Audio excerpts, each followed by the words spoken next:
ওর জন্য চিকিৎসার ব্যবস্থা করে, তার উন্নত চিকিৎসার ব্যবস্থা করে তাকে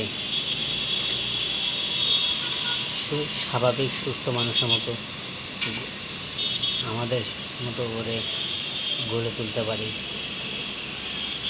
দেখেন, সে যদি মানসিক ভারসাম্যহীন হয়ে না পারে, সে যদি তার ব্রেনে এটুকু যদি কাজ না করতো, তাহলে এরকম নোংরা পানিতে খালটা এখনও সংস্কার অতটা ভালোভাবে হয়নি।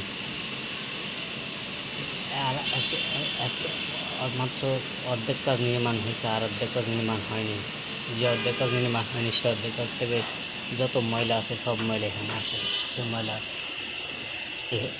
পানি ভিতরে নেমে এসে গোসল করতেছে, যে যা স্কিন জনিত সমস্যা থেকে সব রকম সমস্যা হয়। তা আপনারা সবাই এই পাগলটার জন্য চিকিৎসার যে যতটুকু পারেন সহযোগিতা হাত বাড়িয়ে দিবেন।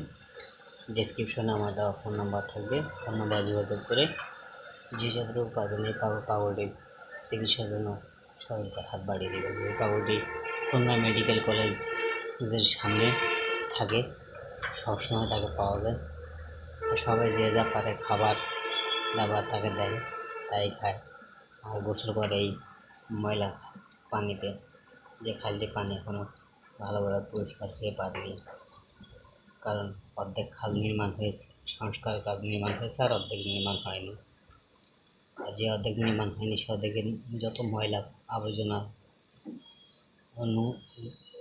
বিভিন্ন বিল্ডিংয়ের পয় নিষ্কাশনের পানি সব এখানে আসে, এদিকে আসে, যার কারণে আর সেখানে এসে গোসল করে।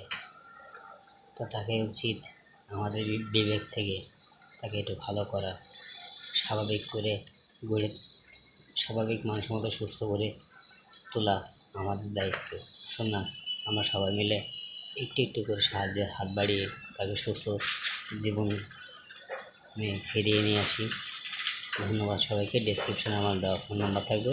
ভালো থাকবেন। আসসালামু আলাইকুম।